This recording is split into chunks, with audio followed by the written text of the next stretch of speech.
Hey guys, this is going to be the first video in a series that I'm working on. I recently joined a new Pokemon Draft League, which is something that I've competed in for a couple of seasons in the past, but my old Draft League kind of fell apart. I decided that with the new one that I joined, I wanted to actually make videos and sort of record my matches, record my planning. For those of you who don't know, the premise of Draft League is that a number of players get together and draft a number of Mons of different Pokemon, anywhere from 10 to 12, that they'll use over the course of a season. Each Pokemon can only be drafted once, and so the challenge is to try and get a balanced team when all of the best Pokemon have already been taken. And then each week you play against one other opponent, and each of you build a team of 6 that counteracts your specific opponent's team of 6 that they bring that week. And the format that I'm using is based on the UCL, United Championship League. We pull 3 Mons from each of the 4 main Smogon tiers: OU, UU, RU, and NU. And at the time we drafted, the tiers were a little bit different, so I apologize if some things that I picked are in different tiers now than they were when I pulled them. But at the time, the tiers did look a little bit different. Other rules that we use, only 1 Mega per team, and you have to declare which Pokemon in your team is your Mega before the season begins. If you have multiple things that can Mega Evolve, and also only 1 Z Pokemon. Only 1 Pokemon can hold the Z Crystal per season, so you have to lock that in at the start as well, because otherwise it makes it really difficult for opponents to kind of prep around the possibility of like a million different Z Pokemon. So, without any further ado, I'd like to go ahead and get into my OU picks. This is just going to be a video kind of explaining how I made my decisions about what Pokemon to pick and why I pulled them, what I expect them to do for my team this season. And this should be relatively straightforward. The rules were, as far as picking goes, you can pick Pokemon in any order you want, but pretty much everyone started with OU and worked their way down so that they would go ahead and get the best Pokemon out of the way. Make sure they got the best possible team, since the best Pokemon in the format are predominantly in OU and UU. So my first Pokemon, obviously it's on the screen right now, is Mega Medicham. I talked about this with Christian for a long time. One of my friends, we planned the night before for like 3 hours for what my first pick was going to be. I had planned on taking something a little bit less predictable than I ended up going with, but then they revealed the draft order and I had second pick, and so given that I had second pick, I wanted to be sure that I got the best possible thing that I could get and take advantage of the fact that I was pretty much going to have my pick of the litter first round. And we talked about it. I thought about doing something really obvious like taking Tapu Lele, or just taking something like Zygarde or Magearna that would be really overpowered and difficult to check. And I didn't want to go for something super obvious because Tapu Lele kind of bores me, and Zygarde kind of bores me, and Magearna kind of bores me. But we talked about it for a while, and what we decided to do was go with Mega Medicham because it just straight up just plows through like 90% of the metagame unchallenged. It's almost impossible to switch into, and so it forces my opponents to prep for it each week. The other like 5 to 10% of things that it doesn't just one-shot straight out are things that I can draft around later with my other picks, and so we thought this would be just like a great powerhouse Pokemon to start my draft off, and then I could build around that and support it as the draft progressed. And so we went ahead and pulled it. Obviously, with that base 100 attack plus pure power, you're hitting one of the highest effective attack stats in the entire metagame, with a great move pool, access to high jump kicks and headbutt, poison jab, elemental punches, just all kinds of really great coverage moves that hit a lot of things very hard. Base 100 speed is not bad either, so it's going to force a lot of things out, and then whatever they switch in is going to have to take a hit somehow, and very few things can obviously take a hit from something so powerful. So it's just a really solid Pokemon to have as like an anchor for the team. It is one that you kind of have to believe in. we thought about either going with Mega Medicham or Mega Aerodactyl for my Mega slot. Mega Aerodactyl can kind of fit onto any team and play a role, but it's not gonna like carry super hard. Mega Medicham has a higher potential payout, but you really have to build around it and you really have to believe in it. Because if you don't believe in it, then those high jump kicks are going to start missing. You're going to start having a lot of problems trying to play it right. You know, you have to just have faith that when its time comes, it can do its job.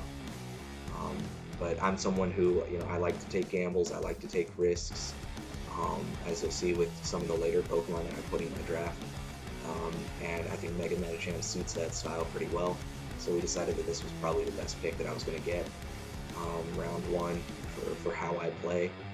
So we went ahead and just took Mega Medicham, and I think it's gonna you know, put in a lot of work this season. My second Pokemon is Tapu Fini.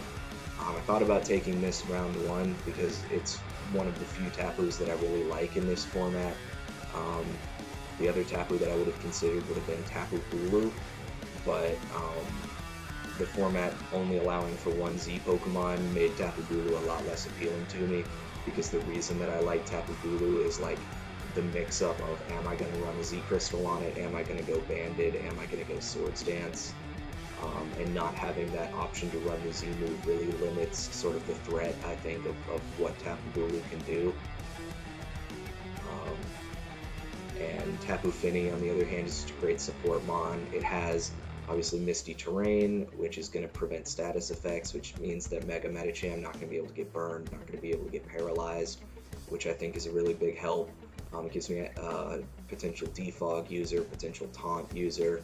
On top of that, it lets me go ahead and start building my Fire, Water, Grass core and Fairy Dragon Steel core, both of which are considered to be quite important to have in draft format. Water Fairy, great defensive typing. It's got a lot of bulk, so it can sustain a couple of hits. It hits reasonably hard on its own as well. Can run a possible boosting set with Calm Mind. Just generally does a lot of good things for the team. It can even run screens. Just a really balanced Pokemon all around, good support. I think it's gonna work reasonably well. And since it was still there when I got to my round 2 pick, I thought I'd go ahead and snatch it up, just because I really enjoy using it, and I think it's gonna help Mega Medicham out a lot to have the ability to just avoid dealing with status, avoid having to deal with a lot of entry hazards, things like that. So I went ahead and grabbed that up. And then my third OU pick, my third and final, was Alola Marowak. And Alola Marowak is important because I needed a good fire type, and there's not a lot of good fire types out there to pull from in draft, especially not a lot that I really feel comfortable using. And Alola Marowak happens to be one of the better ones. Obviously, with Thick Club, it's hitting an insanely high attack stat as well, so it also kind of does the nuke thing that Mega Medicham does. Ghost Fire coverage is really solid, lets it do spin blocking things. Because of Lightning Rod, it's immune to electric, or I can run the mix-up and go with Rock Head so that those Flare Blitzes don't give me recoil. It can go Swords Dance, it can do support things with access to Stealth Rock, Will-O-Wisp. Again, just a really solid Pokemon that can do a lot of different things effectively. And I think that's really important in draft, where you're building new sets each week. To try and counteract your opponent, it's important to have a lot of options on your team. I really wanted a good fire type, and I also, at this point, was thinking I'm kind of tempted to go and pick up like a rain user, and I know that this kind of pairs well with Pelipper. Historically, it's like the only fire type that's actually like decent when paired with Pelipper, because I've used it actually in VGC doubles paired with a rain team before, and it actually put in a lot of work there too, because of that ability to be immune to electric. Gives me another switch into Thunder Wave, even if I don't have Misty Terrain up, which is also good. Just all around, Bonemerang can kind of hit things that might otherwise give me problems, like rock types. It's just a really solid Pokemon, good fire type, hits really hard.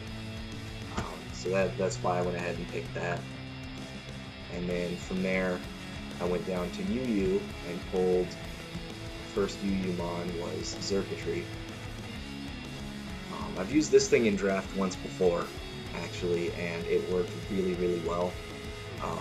This is like my first special nuke that I picked up. I didn't have any like really hard-hitting special attackers yet.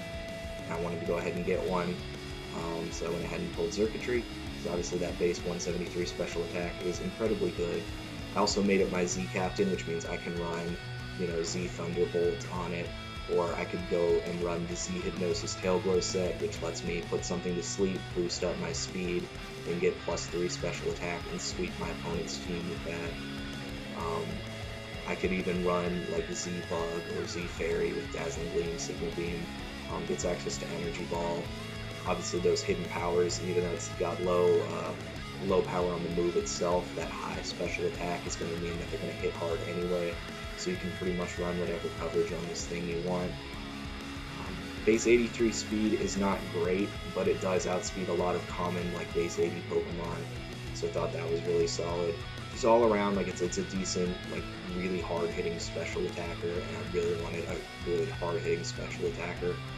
And then I ended up pairing that with my next UU Mon, which you might have expected already, is my Pelipper, because this had not been taken yet, and I knew someone was going to want Pelipper. It's a really good Mon.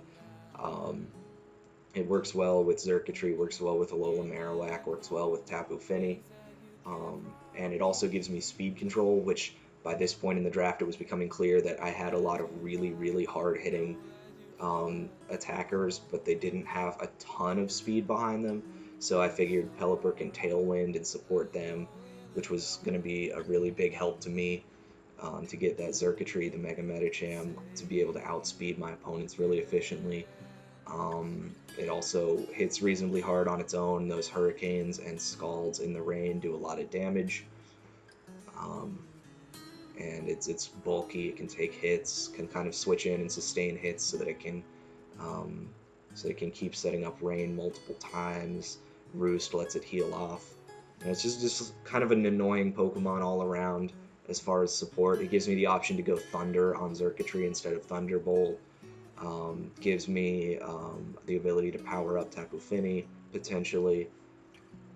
So I went ahead and just grabbed Pelipper. If only because I wanted to stop other people from getting it, and because I really wanted speed control and just an annoying Pokemon to have. And I think Pelipper does all of those things.